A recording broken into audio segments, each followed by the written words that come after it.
Homélie du Père Gilbert Adam sur l'Évangile selon saint Luc, chapitre 12, versets 54 à 59.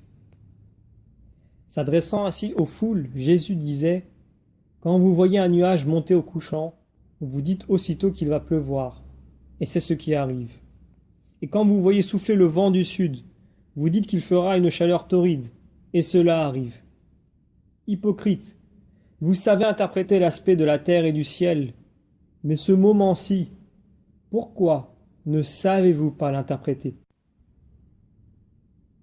Nous sommes en effet capables de discerner les signes des temps grâce à l'expérience que nous avons reçue des anciens.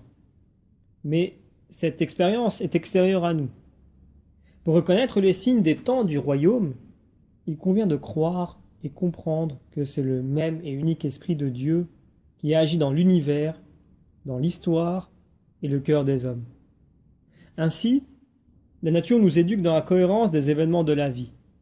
Ce signe, s'il est intérieur, entraîne un appel, un éveil à notre liberté, une augmentation de foi, d'espérance et de charité et un engagement actif, sans peur.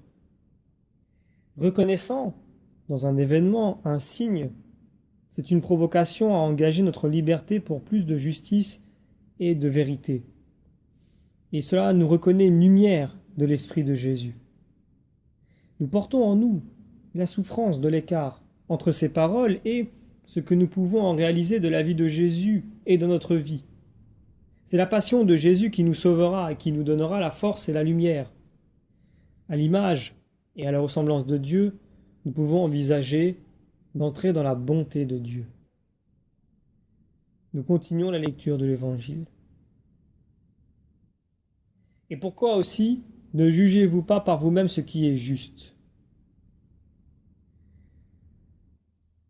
Il s'agit donc de lever les yeux et de scruter la réalité à la fois quotidienne et nouvelle pour interpréter les réalités humaines, comprises dans toute leur épaisseur existentielle, bien entendu.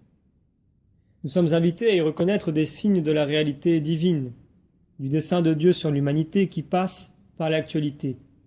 Les signes qui se donnent dans notre monde, dans toutes les réalités humaines, nous interrogent. Ce sont des signes du royaume de Dieu en cours de réalisation, dont Jésus annonce qu'il est tout proche. Le dessein de Dieu dans l'histoire des hommes fut annoncé par les prophètes, rendu actuel dans la venue de Jésus, et il nous invite à nous y engager. Nous pouvons nous offusquer devant la violence des événements actuels, mais seul l'amour infini de Dieu nous permet d'appréhender à quel point nous sommes des êtres ténébreux et que la malice et la méchanceté nous habitent. Et l'amour de Dieu en Jésus, dans sa passion et sa résurrection, est vainqueur. Il serait juste, devant tant d'amour, de nous mettre en route, d'aimer, puisque nous sommes tellement aimés. Nous pouvons alors faire l'expérience de l'amour libérant qui fait jaillir la vie en nous. Il nous faut entrer dans le nouvel amour pour retrouver notre liberté. Comme je vous ai aimé, aimez-vous les uns les autres. Nous terminons la lecture de l'Évangile.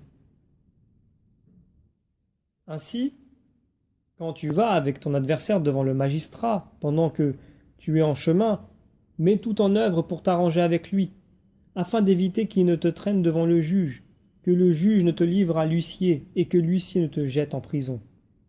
Je te le dis, tu n'en sortiras pas avant d'avoir payé jusqu'au dernier centime. Pour réaliser l'amour infini de Dieu dans notre vie, il nous faut tenir la main de Jésus le Sauveur. Cela vaut plus encore quand le signe de la crucifixion de Jésus, ou la mort des martyrs, paraît scandaleux aux yeux du monde. Ce signe des temps, objet de surprise, de scandale ou d'admiration, n'appelle pas seulement à une contemplation. Il comporte un appel à répondre, à réagir. Le signe de la résurrection du Christ, qui apparaîtra sur les nuées du ciel à la fin des temps, est aussi que des hommes et des femmes se convertissent à son appel, engageant leur vie dans l'amour de Dieu et de leurs frères. Alors, la grâce de Dieu triomphera en nous de tout obstacle à l'amour. C'est par une plongée, une immersion dans la passion et la résurrection de Jésus que nous renaissons à la vie. ce qui a été célébré à notre baptême, ce oui dit à la lumière, à l'amour et à la vie, nous le reprenons maintenant à notre compte. Avec grande humilité, nous demandons pardon face à notre difficulté à aimer. C'est notre joie et notre action de grâce. Nous demandons à Dieu la grâce de vivre de ce nouvel amour, l'Esprit Saint qui nous est toujours offert pour nous plonger dans l'amour infini de Jésus.